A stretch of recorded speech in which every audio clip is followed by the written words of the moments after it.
Imagine, just for a moment, that every act of kindness you receive was born not from love, but from envy wearing a mask. What if every embrace contained a trace of comparison, every praise a hidden blade? We like to think our relationships are guided by affection, by trust, by shared meaning. But what if that, too, was a lie?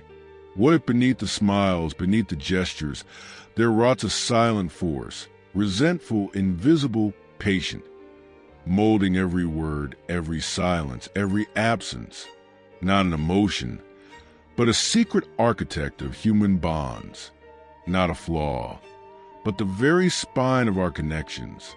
Have you ever felt a strange satisfaction when someone who once soared suddenly stumbled? Not openly. Of course, you smiled, you said all the right things, but something in you, something deep, exhaled. Why? Could it be that what binds us is not only love or need, but a craving for balance, for revenge dressed as justice, for wounds carefully stored and never forgotten? And if so, then who are we, truly, when we say, I forgive you? Are we saints or tacticians? Nietzsche knew. He saw it not in shadows, but in broad daylight, in friendships that bloom like flowers fed by poison, in lovers who whisper devotion while secretly counting debts, in families where loyalty is only the elegant name for a prison. He called it raisonnement, a force so subtle it wears the face of virtue, and so powerful it builds entire moral systems to disguise a hunger it feeds. Not the scream of the wolf, but the muttering of the lamb sharpening its teeth in silence. What if your morality, your compassion, your very sense of what is right, is nothing more than resentment made noble? What if the person you trust the most is simply the one who resents you best? This isn't paranoia. It's revelation, because the slave who cannot rebel in action will rebel in values. The weak cannot strike, so they sanctify weakness. And you, yes you, may be living not by choice, but by the values that your enemies designed for you. The ones who smiled, the ones who lost, the ones who remembered. So what do you do with this? Do you turn away? Do you protest? Or do you follow the thread deeper and deeper into the labyrinth, where each familiar face begins to look unfamiliar, and every gesture of care now trembles with a second meaning? You came here for answers. But answers are only given to those who endure the discomfort of the real question. What if resentment isn't what breaks our relationships, but what holds them together? And so we descend not into a doctrine, but into a wound, not into an idea, but into something far more ancient. A murmur in the soul, a heat behind the eyes, a knot in the stomach that tightens when you watch someone else rise. You tell yourself it's admiration. You name it respect. But something twitches beneath the surface, doesn't it?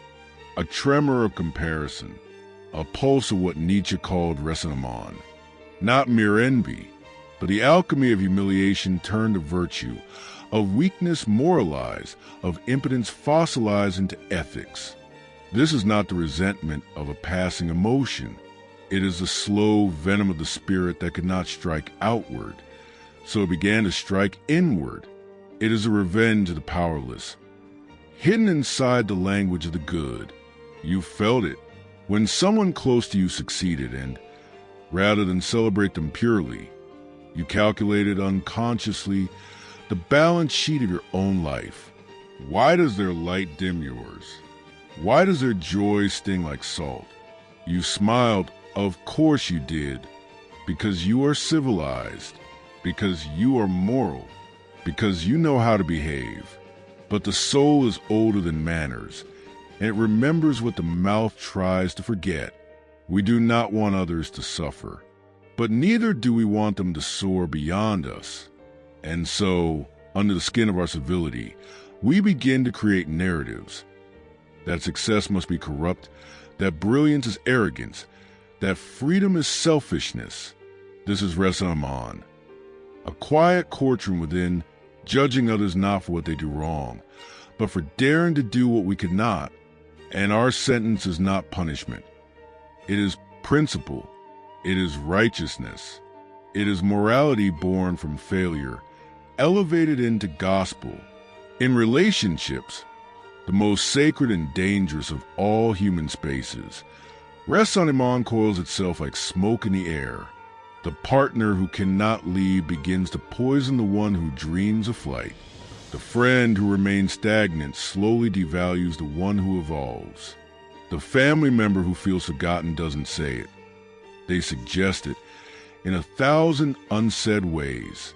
Passive jabs, smiles a little too tight, wounds wrapped in concern, and we call it love. But how much of what we call love is simply proximity soaked in suppressed rage? How often do we confuse loyalty with fear, support with sabotage, silence with virtue? In the absence of power, we turn to values. In the absence of revenge, we turn to forgiveness. But forgiveness, too, can rot. Forgiveness offered too soon can be a leash, a way to remain morally superior while never releasing the debt. Nietzsche warned us, where true strength exists, morality becomes unnecessary. But where weakness festers, morality becomes a weapon, and relationships become cages dressed as gardens. What, then, of your own connections? Are they truly free, or are they arranged like silent equations, balancing invisible debts and quiet humiliations? When you say you want someone to be happy, do you mean happier than you? Do you mean without you? Do you mean beyond the version of them you can understand? And when they become that radiant, powerful unknown, what wakes in you? A blessing or a verdict? Do you wish them well, or do you wait quietly for the moment they fall back to where you feel safe again? These are not confessions. These are mirrors. And mirrors, Nietzsche reminds us, are dangerous not because they lie, but because they reflect things we have sworn never to see. The deeper truth is that we are not as noble as we pretend, nor as cruel as we fear. We are split. We carry both the instinct to adore and the instinct to destroy within the same breath. And this is not a flaw. It is the very architecture of our soul. The child envies the sibling who is held longer. The lover envies the freedom of the beloved. The friend envies the silence of another's peace. We do not confess this, not because it is untrue, but because it is too true. Raisonnement is the unspoken architecture of our most sacred bonds, the shadow that grows wherever light becomes too bright.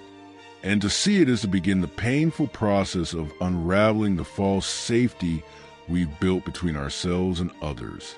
But what if, just what if, you could begin to see through the smile, not with bitterness, but with clarity, not to accuse, but to understand? What if the moment you call betrayal was, in truth, the crack where your illusion began to break? You see, the danger was never in the hatred of your enemies. It was always in the subtle distortions of those who loved you and whom you loved back. Because where love meets helplessness, raisonnement blooms. And the hardest truth of all is this: sometimes it is not the one who left who hurt you most. It is the one who stayed and quietly made you smaller, in the name of love, in the name of care, in the name of everything sacred. Nietzsche did not write to condemn you. He wrote to wake you, to tear the veil, not from the world, but from the eyes with which you gaze upon it. So ask yourself, in the theater of your affections, are you the actor or the mask, the playwright or the echo? And when you say the words, "I need you," do they mean devotion or chains? The answer is not here, not yet, but something inside you already knows it. You can feel it, like a key pressed into your palm. Cold, silent, waiting. And now, perhaps without noticing, you are no longer the same. Something shifted, Not loudly, not visibly, but like a single breath that carries a storm within it. You entered seeking to understand others, and found a mirror polished by centuries of silence. Every smile now glimmers with a second meaning.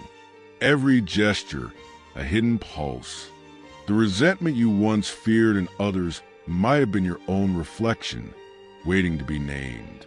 You've seen it, not explained, but felt the subtle violence behind virtue, the aching hunger beneath affection, the strange comfort of knowing that even in your darkest instincts, you are not alone. This is not despair. It is awakening, as if the soul, long confined to rituals of politeness and self-betrayal, now stretches, slow, ancient, and immense. And in that stretch, something breaks, the illusion of innocence, but also, perhaps, the need for masks. We were never meant to be pure.